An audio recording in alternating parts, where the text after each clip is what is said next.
Hello students, আমি Sujit Debnath. Welcome to Bangla defence academy.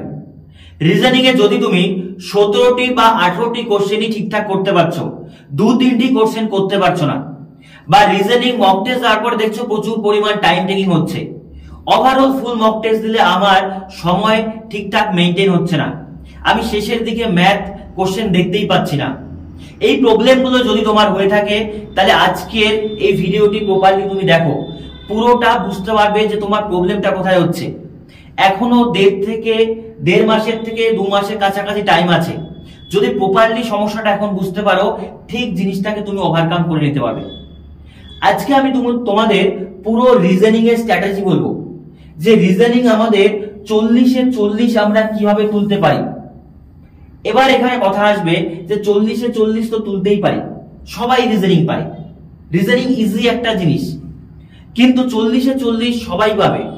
কিন্তু কথা হচ্ছে 1 ঘন্টা টাইম এক্সামে আছে, সেই টাইমের মধ্যে আমাকে রিজনিংটার জন্য কতটুকু টাইম আমি এফোর্ড করতে পারি, এই জিনিসগুলো আজকে ক্লাসে আমি তোমাদের ডিসকাস করব, একদম পুরোপুরি অথেন্টিক ওয়েতে এবং ক্যালকুলেটেড ওয়েতে। দেখো, প্রথমেই আমরা রিজনিং যখনই আসবো আমাদের মাথায় কি আসে বলো? আমাদের মাথায় রাখতে হবে যে আমার এক্সামে 1 ঘন্টা টাইম আছে, 1 ঘন্টার মধ্যে ইনভিজিলেটর আসবে, সে আমার থাম্ব নেবে, সিগনেচার নেবে, এটা ওটাতে 5 মিনিট চলে যাবে। তাহলে তোমার হাতে থাকলো রইলো কত করে? 55 মিনিট। আমি তোমাদের দেখিয়ে দিচ্ছি ব্যাপারটা। দেখো, তোমার হাতে বরাদ্দ থাকবে 55 মিনিট, এই টাইমটা তোমার কাছে থাকবে। এই টাইমটাই তোমাকে করতে হবে এই কোশ্চেনগুলো কি? দেখো, আমরা জানি যে রিজনিং থাকে 20টি, ম্যাথ থাকে 20টি, জিকে থাকে 20টি, হিন্দি থাকে কয়টি? 20টি। এই হচ্ছে 80টি কোশ্চেন। 80টি কোশ্চেন মিলে 160 নম্বরের হয় এসএসসি জিডি এক্সাম। এইবার যে জিনিসটি তোমাকে বুঝতে হবে যে এখানে আমি কোন সেকশনের জন্য কতটুকু টাইম বরাদ্দ করতে পারবো, আমি কতটুকু টাইম এফোর্ড করতে পারবো, সেটার উপর তোমার এক্সামের স্ট্র্যাটেজি হবে। কোন একটা যুদ্ধ জয় করতে গেলে তার রণকৌশল জানতে হয়। এই এক্সামে যাবে, এত বড় এক্সামে যাবে যেখানে এতগুলো সেকশন আছে, আলাদা আলাদা সেকশন, রণকৌশলটা প্রথম, মাইন্ডসেটটা প্রথম, যে তুমি মাইন্ডসেটটা কিরকম রাখবে। যদি মাইন্ডসেট প্রপার থাকে না, সমস্ত কিছু সম্ভব।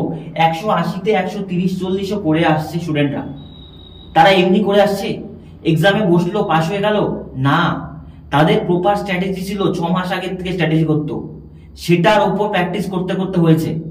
দেখো, প্রথম কথা যদি এখানে আমি বলি যে এখানে তোমাকে বুঝতে হবে যে তুমি কতটুকু টাইম কোন সেকশন যেন বরাদ্দ করতে পারবে। আমি তোমাকে দেখাচ্ছি যে টাইমটা কোথায় কতটুকু লাগতে পারে। দেখো, রিজনিংটাতে আমি পরে আসছি, কারণ এসএসসি জিডির এক্সামে এটা হচ্ছে কি পয়েন্ট, ভাইটাল পয়েন্ট বা কি পয়েন্ট। কেন কি পয়েন্ট বুঝো? রিজনিং প্রত্যেকে পারবে, প্রত্যেকেই করতে পারবে, কিন্তু কেউ 15 মিনিটে নামাবে, কেউ 30 মিনিটে নামাবে, কেউ 25 মিনিটে নামাবে। যে 20 মিনিটের ওপরে রিজনিং নেবে সে এক্সাম ওখানেই ফেল। কেন ফেল আমি বলছি। দেখো, প্রথম কথা, আমি ধরলাম যে ম্যাথ তুমি করছো, তাহলে ম্যাথে তোমার কতটুকু টাইম লাগতে পারে? ম্যাথ যাদের ভালো আছে তাদেরও 25 মিনিট থেকে 28 মিনিট টাইম লাগবে, এর নিচে তুমি ম্যাথ নামাতে পারবে না। ম্যাথ ভালো যদি থাকে 25 থেকে 28 মিনিট লাগবে, ঠিক আছে। এক্সেপশনাল কিছু থাকবে, যারা খুব অভিজ্ঞ ম্যাথে, খুব বেটার পারে, তারা 20 মিনিটের নিচে, 15 মিনিটের নিচে 15 মিনিটও পারবে। কিন্তু এভারেজ স্টুডেন্ট যারা পাস করে 120-25 পায়, তারা 25 থেকে 28 মিনিট টাইম নেয় ম্যাথে, ঠিক আছে। এবার তুমি বলো জিকেতে কত মিনিট? আমি জিকেতে ধরলাম 5 থেকে কত মিনিট বলো? 6 মিনিট। এই টাইমটা জিকেতে তুমি দিতে পারবে। হিন্দির জন্য তুমি কতটুকু নেবে? যদি তুমি হিন্দিতে দাও বা ইংলিশে দাও, হিন্দির জন্য আমি বলতে পারি প্রত্যেকের 9 থেকে 10 মিনিট টাইম বরাদ্দ তোমার লাগবেই। এখানে 9 থেকে 10 মিনিট টাইম তোমার লেগে গেল। তাহলে তুমি এবার বোঝো যে তুমি এখানে কতটুকু টাইম এফোর্ড করতে পারবে রিজনিং এর জন্য। যদি এটাই তুমি রাখো 25-30, প্রায় 40 মিনিটের মতো হয়ে গেল, 40 মিনিট কিন্তু হয়ে গেল। এই 3টে সেকশনে তুমি বলো ম্যাথ 25 নিচে পারবে কি? আশা করি পারবে না। জিকেটা 5 মিনিট ধরেছে ভাই, 20টা কোশ্চেন দেখতে হবে, অ্যাটেন্ড করতে হবে, 9 মিনিট ধরেছি আমি, এটা করেছি, হাইস্টটা না, তাহলে 40 মিনিট হয়ে গেল। 55 মিনিট যদি তোমার টাইম দেওয়া থাকে, তাহলে তুমি বোঝো কত মিনিট টাইম থাকলো তোমার? 15 মিনিট টাইম। এবার বুঝতে পারছো যে খেলাটা কোথায়? কারণ যদি তোমাকে ফুল কোশ্চেন তুমি অ্যাটেন্ড করতে চাও, যে আমার স্কোর 130, 40 বা 20 হবে, তাহলে তোমাকে প্রপারলি সবগুলো সেকশনে অ্যাটেন্ড প্রপারলি করতে হবে। এইবার দেখো রিজনিংটাতে কেন আমি বলছি ভাইটাল পয়েন্ট, এই জায়গাগুলো মুছে আমি তোমাকে বোঝাচ্ছি। দেখো প্রথম কথা হচ্ছে রিজনিং এর জন্য আমার হাতে 55 মিনিটের জন্য থাকলো কত মিনিট বলো? 15 মিনিট।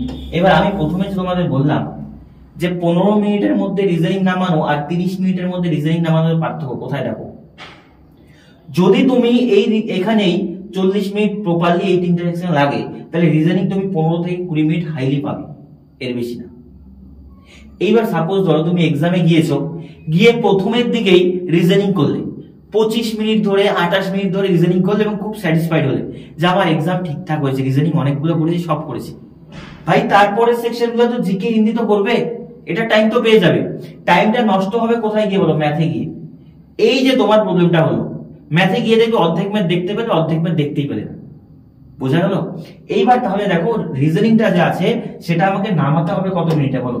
আমাকে প্র্যাকটিস করতে হবে 15 থেকে 18 মিনিটের মধ্যে রিজনিং আমাকে নামাতে হবে। এই লেভেলের রিজনিং তোমাকে নামাতে হবে 15 থেকে 18 মিনিটে। তাহলে 15 থেকে 18 মিনিট, বা তুমি এটাকে ধরতে পারো যে 20 মিনিট ধরলাম, না আমি ধরলাম 20 মিনিট। 20 মিনিটের মধ্যে তোমাকে যদি রিজনিং নামাতে হয়, তাহলে তোমাকে কি লেভেলের প্র্যাকটিসটা করতে হবে নিজে একটু ভাবো। আজকের দিনে দাঁড়িয়ে যারা যে ফিল্ডে এক্সট্রিম লেভেলে আছে, তারা সেটাকে কিভাবে দেখে একটু ভাবো ভাই। আজকে যদি তুমি দেখো যে আমাদের ক্রিকেট ফিল্ডে বিরাট কোহলি, MS ধোনি, সচিন তেন্ডুলকার, রোহিত শর্মা, এরা এত বড় বড় প্লেয়ার, তো তাদের পেছনের যে ব্যাক জার্নিটা, সেটা আমরা মাঝে মাঝে ইনস্টাগ্রামে, ফেসবুকে ইন্টারভিউ পাই যে রাত দিন এক করে পরিশ্রম করছে, তাই না? তাদের ফিটনেস লেভেল এই লেভেলে কেন? তাদের পেছনের জার্নিটা আমরা দেখি কিন্তু নজরান্দাজ করে দিই। দেখো এবার আমি তোমাকে বলবো যে রিজনিং এর যে টাইমটা আছে 15 থেকে 20 মিনিটে কিভাবে করতে হবে, আমি তোমাকে প্রপার স্ট্র্যাটেজি দেখাচ্ছি। দেখো প্রথমে যেটা তোমাকে করতে হবে যে আমাদের বুঝতে হবে যে এক্সামে যদি 15 থেকে 20 মিনিটের মধ্যে রিজনিং করতে হয়, তাহলে প্রথমে আমাকে যেই জিনিসটা বুঝতে হবে সেটা হচ্ছে স্কিপ মেথড। স্কিপ মেথড মানে কি? দেখো রিজনিং এ আমাকে আগে বুঝতে হবে যে কটি কোশ্চেন ইজি, কটি কোশ্চেন হার্ড। আমি স্কিপটাতে পরে আসছি, তোমাকে দেখাচ্ছি আমি হার্ড কতগুলো, ইজি কোশ্চেন কতগুলো। ইজি মানে বলছি আমি যেগুলো করা যায়, আর হার্ড মানে যেগুলো বলতে পারছি যে করতে একটু টাইম টেকিং নেবে। বোঝা গেল? তাহলে দেখো ইজি কোশ্চেন আমরা জানি যে 16 থেকে 17টা কোশ্চেন ফার্স্ট টাইমেই করা যায়, মানে প্রথম দেখেই করা যায় 16 থেকে 17টা কোশ্চেন। তাহলে তুমি দেখো 3 থেকে 4টি কোশ্চেন বলতে পারি যেই কোশ্চেন গুলো হার্ড বা টাইম টেকিং। এইবার তোমাকে বুঝতে হবে যে এই টাইম টেকিং গুলো কোন কোন জিনিসগুলো বলো। আমি যেগুলো লিখে দিব দেখবে তুমি মেলাও, সেগুলোই টাইম টেকিং। প্রথমে 1 নম্বরে যদি দেখো সিটিং অ্যারেঞ্জমেন্ট, সিটিং অ্যারেঞ্জমেন্ট, ঠিক আছে। 2 নাম্বার যদি দেখো coding decoding, coding decoding. 3 number যদি দেখো তুমি সিরিজ। বোঝাতে পারলাম? যদি পাজেল আসে তবে পাজেল, আদারওয়াইজ কিন্তু কোন সেকশনে এতটা টাইম টেকিং লাগবে না। আর 2-1টা আছে তুমি বলতে পারো যে blood relation. Blood relation, blood relation কোনগুলো? যেই ব্লাড রিলেশন গুলো A+B, B+C, C+ দিয়ে থাকে। তাহলে এই যে 4-5টা টপিক আছে, এই 4-5টা টপিকের উপর তোমার কমান্ড থাকা চাই। এগুলো এত পরিমাণ প্র্যাকটিস করতে হবে না যে কোশ্চেন দেখা মাত্র আগে হয়। দেখো রিজনিং এ কোথায় প্রবলেম হয়, ফাঁসি আমরা কোথায়? 1 নাম্বার কথা, আমরা সমস্যা পাই সিটিং অ্যারেঞ্জমেন্টে গিয়ে। সিটিং অ্যারেঞ্জমেন্টে আমরা সমস্যা হয় যে সিটিং অ্যারেঞ্জমেন্ট দেখলেই ভয় পাই, করতে পারি না, মিলছে না, হয় কি হয় না গোল টেবিলে, ঠিক আছে। তারপরে প্রবলেম হয় কোডিং ডিকোডিং। কোডিং ডিকোডিং 4-5টা দেওয়া থাকে, 1-2টো কোডিং ডিকোডিং এমন কোডিং থাকে ভাই বুঝতেই পারি না এক্সামে, কিন্তু বাড়ি এসে যখন ইউটিউবে দেখি বা নিজে করতে পারি, হ্যাঁ এটা ইজি ছিল। হ্যাঁ, কারণ এমন ধরনের প্যাটার্ন কোডিং ডিকোডিং তৈরি আছে যেগুলো তোমার প্র্যাকটিস থাকলে হবে, আদারওয়াইজ হবে না। কিছু সিরিজ থাকে যে সিরিজগুলো ওই মুহূর্তে আমাদের মাথা ক্লিক হয় না, ওই মুহূর্তে আমরা বুঝতে পারি না যে ওই সিরিজগুলো কিভাবে হবে, কিন্তু বাড়িতে এসে যখন কোথাও কোনো টিচার বা দাদা বা ইউটিউবে বা নিজেই করছি, বাড়িতে ফটকা এটা তো ইজি ছিল, এত ইজি করতে পারলাম না, প্র্যাকটিস। তারপরে দেখো পাজেলের কথা আমি ছাড়লাম, পাজেল সব সিটে আসে না, এক আধটা সিটে আসলে এক আধটা আসবে। তো পাজলটা, টাইম টেকিং এগুলো আসলে সবার শেষে করবে। ব্লাড রিলেশনও করতে পারো। এবার এই যে 4টা বা 5টা টপিক আমি নিলাম, এদেরকে কি করতে হবে, এখান থেকে যে সেকশনের কোশ্চেন গুলো আসবে সেই কোশ্চেন গুলো যদি প্রথমেই না হচ্ছে কয়েক সেকেন্ডের মধ্যে, তুমি স্কিপ করো। তুমি কি করবে, সেটাকে স্কিপ করবে। স্কিপ করে বাকি যে 16-17টা কোশ্চেন আছে, মানে ফার্স্ট টাইমে করার মতো, সেই 16টা কোশ্চেন 12 থেকে 13 মিনিটে করে ফেলো, বা বলতে পারো 10 থেকে 12 মিনিটে করো। বোঝাতে পারলাম ব্যাপারটা? তাহলে প্রথম যে স্ট্র্যাটেজি থাকবে, রিজনিং এ আমি স্কিপিং ইউজ করব, স্কিপ মেথড ইউজ করব। কোন কোশ্চেন গুলোর জন্য? সব কোডিং ডিকোডিং সব সিরিজ না, কোডিং ডিকোডিং অনেকগুলো ইজি আছে। যেই সিরিজ, যেই কোডিং ডিকোডিং, যেই সিটিং অ্যাসেসমেন্ট গুলো আমাদের প্রবলেম হবে, সেগুলো 4 থেকে 5টা বা 3 থেকে 4টা কোশ্চেন আমি স্কিপ করব, যেগুলো প্রথমে হচ্ছে না। Time taking. বোঝাতে পারলাম? ঠিক আছে। এইবার তোমাকে যে জিনিসটা বোঝাচ্ছি সেটা তুমি ভালো করে বোঝার চেষ্টা করো যে কি এখানে বুঝতে হবে। স্কিপিং গেল। 2 নাম্বার কি বললাম, যে হার্ড টপিক যেগুলো, সেগুলোকে তুমি পরে আসো, সেগুলোকে এক্সামটা রিজনিং 15-16টা দিয়ে নাও, বাকি সেকশনগুলো করে নাও, তারপরে ম্যাথ যেগুলো করার করো, তারপরে আবার এসে করো, দেখবে হয়ে যাবে। 2 নাম্বার তাহলে কি? 2 নাম্বার পড়ার পয়েন্ট হচ্ছে, আমি বলছি তোমাদের এইগুলো করবে, কিন্তু প্রপারলি যেটা মেইন, আমার প্রপারলি সিলেবাসটা কমপ্লিট থাকা চাই। সিলেবাস কিভাবে কমপ্লিট হবে? যাদের সিলেবাস কমপ্লিট আছে তাদেরকে বলবো প্রিভিয়াস ইয়ার লাগাও, বা মক টেস্ট লাগাও। ঠিক আছে? যাদের সিলেবাস কমপ্লিট নেই, তোমরা 1 মাস 15 দিন টাইম এখনো নিতে পারো। রিজনিং এমন একটা জিনিস না, যদি কেউ 15 দিন টাইম, মানে ধরে নাও আমি রিজনিং শিখবো, 15 দিন 20 দিন বা 1 মাসের মধ্যে রিজনিং শেখা যায়। এটা ইজি জিনিস, ডুয়েবল জিনিস। বুঝতে পারছো? একদিনে 2-3টা সেকশন কমপ্লিট করা যায়। 2-একটা জায়গায় একটু মানে কঠিন টাইপের আছে, বাকি সব কিন্তু ইজি। যারা রিজনিং কোনোদিন করেনি তাদেরকে নিয়ে রিজনিং নিয়ে আসবে, তারাও দেখবে পারবে। বুঝতে পারলে? তো এখনো 15 দিন 20 দিন 1 মাস নিজের উপর রিজনিং এর উপর খাটো, দেখবে রিজনিং হয়ে যাবে। এমন কোনো রিজনিং আহামরি জিনিস না। কিন্তু প্রবলেমটা কোথায়? বারবার যে জিনিসটা আমি বলছি, 30 মিনিটে করা আর 15 মিনিট 20 মিনিটে করার মধ্যে পার্থক্য আছে। যে 15 মিনিট 20 মিনিটে রিজনিং করবে, ও রেসে আছে, ও অগ্রাধিকার পাচ্ছে রেসে। আর যে 25 মিনিট থেকে 30 মিনিটের কোথায় যাচ্ছে, সে এক্সাম ওখানেই ফেল। লিখে নিতে পারো যে কেউ যদি রিজনিং 25 মিনিট বা 30 মিনিটে করে, ও এক্সামে ফেল করতে বাধ্য আছে। কারণ ম্যাথে তো তুমি টাইম পাবে না। ম্যাথ যদি করতে না পারো, তাহলে কোথা থেকে নাম্বার আসবে? বোঝা গেল? তাহলে প্রথমে যেটা গেল স্কিপ। 2 নম্বরে আমি বলতে পারি যে আমার সিলেবাস প্রপারলি কমপ্লিট হওয়া চাই। প্রপারলি সিলেবাস কোথা থেকে করবো? কোনো বই থাকলে বই থেকে করো, যে জিনিসগুলো প্রবলেম হচ্ছে সেগুলো বারবার করো, বা ইউটিউব চ্যানেলে বিভিন্ন সেকশনে যেখানে পুরোটা পড়ানো আছে সেটা করতে পারো। সেটা যদি সমস্যা হয়, তাহলে আমি বলবো আমার যে আরেকটি চ্যানেল আছে সেখানে গিয়ে তোমরা করতে পারো। দেখো আমি বলে দিচ্ছি চ্যানেলটির নাম। আমাদের চ্যানেল আছে 5 পাঠশালা। তোমরা যারা মক টেস্ট দিচ্ছ,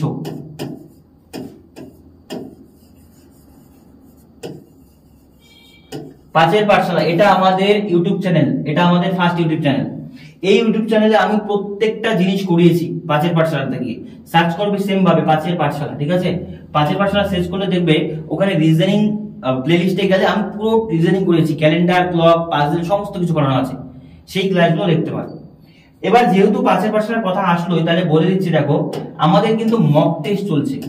মক টেস্ট কিন্তু তোমাদের চলছে প্রত্যেক রবিবার সকাল 10টা থেকে রাত 10টা পর্যন্ত। আবারও বলছি, রবিবার প্রত্যেক রবিবার আমাদের এসএসসি জিডির মক টেস্ট চলছে। কিন্তু মক চলছে প্রত্যেক রবিবার, প্রত্যেক সপ্তাহে চলবে এক্সাম পর্যন্ত। বোঝা গেল? এটার জন্য কাউকে কোনো ধরনের ফি পে করতে হবে না। এটা আমাদের স্টুডেন্টদের জন্য, আমরা এটা তোমাদের জন্য কি বলবো, একটা উপহার হিসেবে আমরা তোমাদের জন্য দিচ্ছি। যে এক্সামে তোমরা সিলেকশন নাও, সিলেকশন নিয়ে যাতে বলতে পারো যে আমরা বাংলা ডিফেন্স একাডেমি থেকে শিখেছি, আমরা 5 পাঠশালা থেকে শিখেছি। এটাই আমাদের কাছে আপাতত অনেক কিছু, আর কিচ্ছু না। বোঝাতে পারলাম? এইবার দেখো আমি যে পয়েন্টটাতে আসছিলাম, যে আমাদের সিলেবাসের উপর প্রপার কমান্ড থাকা চাই। সিলেবাস খুব ভালোভাবে জানা উচিত। এইবার দেখো তোমাদের আর কি কি পয়েন্ট মাথায় রাখতে হবে। প্রথম কথা, টাইম ম্যানেজমেন্টের জন্য আমাকে রিজনিং এর সিলেবাস জানতে হবে। 2 নম্বর কথা, স্কিপিং মেথড ইউজ করতে হবে।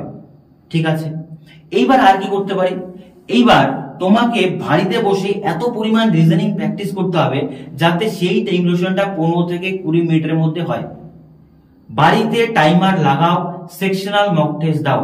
বাড়িতে কোনো যদি তোমার বই থাকে, সেই বই থেকে শুধু রিজনিং, বা তুমি বলতে পারো কোনো জায়গায় তুমি মক টেস্ট নিচ্ছ বা ইউটিউব দেখে হোক, বা আমি যে ক্লাস করাই প্রিভিয়াস ইয়ারে সেটা স্কিপ করে করে 15 মিনিট থেকে 20 মিনিটের মধ্যে নাও। যদি তোমার এই 15 থেকে 20 মিনিটের মধ্যে, বলতে পারি 15 থেকে 20 মিনিটের টাইমের মধ্যে তুমি টাইমার লাগাও, এই টাইমিং এর মধ্যে যদি তোমার প্রথম থেকে 10টা হচ্ছে, 15টা হচ্ছে, তাহলে সেটাতেই শেষ করো। তুমি ধরে নাও যে আমি এটার বেশি আমার টাইমই নেই, তাহলে প্রথম দিন 10টা 15টা হবে, তারপরে দেখবে একটা দুটো করে ইমপ্রুভ হতে হতে হতে হতে একটা দিন 15 মিনিটে তোমার 20টি রিজনিং কিন্তু চলে আসবে। বোঝাতে পারলাম ব্যাপারটা? প্রপারলি টাইম নাও, 1 মিনিট বেশি নেবে না। যখনই বেশি নেবে তখনই তুমি ঘড়িটাকে বন্ধ করে দাও, ধরে নাও আমার এক্সাম এখানেই শেষ। কারণ কম্পিউটারে যখন এক্সাম দেবে তখন কিন্তু তোমাকে এক্সট্রা টাইম কেউ দেবে না, কম্পিউটার আপনা আপনি বন্ধ হয়ে যাবে, সিস্টেম অফ হয়ে যাবে। বোঝাতে পারলাম ব্যাপারটা? তো সেই জন্য এই জিনিসগুলো নিজেকে হার্ড ভাবে তৈরি করো, কারণ মাইন্ড এমন একটা জিনিস না, এটাকে যেইভাবে তুমি ট্রেন করবে এটা সেভাবেই হবে। যদি আধা ঘন্টা রিজনিং করা ট্রেন করো, আধা ঘন্টাতেই করবে। তোমাকে এইভাবে ট্রেন করতে হবে নিজেকে। 2 দিন 4 দিন ট্রেন করলে সাবকনসিয়াস মাইন্ড আপনিই ভাববে যে আমি ম্যাথে টাইম পাচ্ছি না, ম্যাথ আমি 4-5টা বেশি করতে পারছি না, জিকে করছি, ম্যাথে গিয়ে আমি আটকে যাচ্ছি, দেখতেই পাচ্ছি না। ওই যে রিগ্রেট ফিলটা হবে না, ওটা তোমাকে এখানে দৌড়তে সাহায্য করবে। বুঝতে পারছো?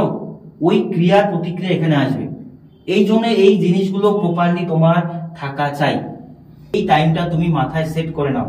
প্রথমে যেটা বললাম আমি তোমার টাইমটা, এই টাইমটা মাথায় সেট করে নাও আর নিজেকে এইভাবে ট্রেন করো। এইভাবে ট্রেন করলেই তুমি ওইটা পারবে, নাহলে পারবে না। বাড়িতে বসে করছো করছো করছো, প্র্যাকটিস তো করছি, এই প্র্যাকটিসে হবে না। তোমাকে এইরকম মানে কি বলবো, ধীরে ধীরে ধীরে ধীরে দৌড়তে হবে না, চিতার বেগে দৌড়তে হবে, তবে কিন্তু হবে, আদারওয়াইজ হবে না। বোঝাতে পারছি ব্যাপারটা? তাহলে যারা রিজনিং এ উইক আছো, যারা রিজনিং এ প্রথম করছো, এবার জিডির এক্সাম দেবে প্রথম, তাদেরকে বলছি ভাই, বই যদি বাড়িতে না থাকে, আমি যে চ্যানেলটার কথা বললাম 5-এর পাঠশালা, বা তোমার অন্য রিজনিং এ যদি কোনো টিচার পছন্দ হয়, যাকেই পছন্দ হয়, তার পুরো প্লেলিস্ট দেখে পুরোটা দেখো। আগে সিলেবাসটা আমি তোমাদের আগেই দিয়েছিলাম, সেই সিলেবাসটা ধরে ধরে ধরে ধরে কমপ্লিট করাও। 15 দিন 20 দিনের বেশি লাগার কথা না, কারণ একদিনে 2-3টে ক্লাস দেখলে এমনি হয়ে যায়, 30 মিনিট একটা ক্লাস দেখলে। তাহলে আগে সিলেবাসটা কমপ্লিট করো। কমপ্লিট করার পর সাথে সাথে আমার প্রিভিয়াস এর ক্লাসগুলো দেখো, দেখবে টাইম আপনার থেকে ম্যানেজ হবে, আপনার থেকে মাইন্ড ওদিকে ভাববে। আর যাদের অলরেডি প্র্যাকটিস আছে রিজনিং পারো, আগেও এক্সাম দিয়েছো, তাদেরকে আমি বলবো তোমরা টাইমার লাগাও 15 মিনিট। তোমরা আগে পরীক্ষা দিয়েছো, তোমরা 15 মিনিট টাইমার লাগাও, 2টো হোক, 4টে হোক, 10টা হোক, 20টা হোক, যাই হোক, সেটার মধ্যে টাইমার লাগাও, সেটার মধ্যেই প্র্যাকটিস করো, তবেই কিন্তু তোমার ওই লেভেলটা আসবে। আর আমি বারবার বলছি, জিডির এক্সামে রিজনিংটা হচ্ছে কি ফ্যাক্টর, রিজনিংটা হচ্ছে কি ফ্যাক্টর। যেমন আমাদের ইন্ডিয়ান টিমে জসপ্রীত বুমরা বলতে পারো কি ফ্যাক্টর। কেন কি ফ্যাক্টর? কারণ জসপ্রীত বুমরা যে কোনো সময় যে কোনো মুহূর্তে উইকেট আনতে পারে, ঠিক আছে, ইকোনমিক্যাল থেকে। ঠিক তেমনি আমাদের জিডির এক্সামে রিজনিংটা কি পয়েন্ট, কারণ এটাতে তুমি যত টাইম কম নেবে, তোমার টাইমটা ম্যাথে গিয়ে সেটা অ্যাড হবে। বুঝতে পারছো ব্যাপারটা? কারণ ম্যাথ খুব সময় নামাতে পারবে না। ম্যাথ তোমাকে যদি 10 মিনিট 12 মিনিট 15 মিনিট বলে তোমরা পারবে না, সেটা এক্সট্রিম লেভেলে যারা তারা পারবে, সিজিএল দিচ্ছে, ব্যাংক দিচ্ছে, তারা পারবে, তোমরা পারবে না। তো সেই ক্ষেত্রে রিজনিং এর তোমার টাইমটা তুমি যদি 15 মিনিট আনো, এটার ক্ষেত্রে তোমার 25 মিনিট টাইম বেঁচে থাকছে। দেখো তাহলে 15-25 কত হচ্ছে, 40 মিনিট এখানে, আর 20 মিনিট টাইম বাকি তোমরা সেকশনে দিতে পারছো। বুঝতে পারছো? কারণ আমাদের প্রত্যেক বছর অফলাইন ব্যাচ থেকে আমরা জিডি স্টুডেন্ট বের করেছি, কয়েক স্টুডেন্ট বের করেছি, কয়েকজন স্টুডেন্ট আছে, বিভিন্ন জায়গাতে পোস্টিং আছে, এখনো দেরাদুনের পোস্টিং আছে আমাদের। এই যে মেঘালয় থেকে এখনো একজন স্টুডেন্ট কিছুদিন আগে বাড়িতে এসলো, তোমাদের হয়তো দেখাবো আমরা, ঠিক আছে। তো সেই জায়গা থেকে বলছি ভাই, এক্সপিরিয়েন্স থেকে বলছি যে এইটা সিনারি জিডির এক্সামে তোমাকে রিজনিংটাকে এই টাইমিং এ আনতেই হবে, আদারওয়াইজ পারবে না। বোঝাতে পারলাম? তাহলে নেক্সট ক্লাস থেকে আমি যে স্ট্র্যাটেজিটা বললাম, এটা ঠিকঠাক ভাবে তুমি যদি অ্যাপ্লাই করতে পারো, রিজনিং চোখ বন্ধ করে পরীক্ষাতে তুমি 40-এ 40 পেয়ে আসবে। বোঝাতে পারলাম? করাটা ব্যাপার না, ওই টাইমিং এ করাটা মোস্ট ইম্পর্টেন্ট। বোঝা গেল? তাহলে আজকের মতো এই পর্যন্তই, দেখা হচ্ছে নেক্সট ক্লাসে।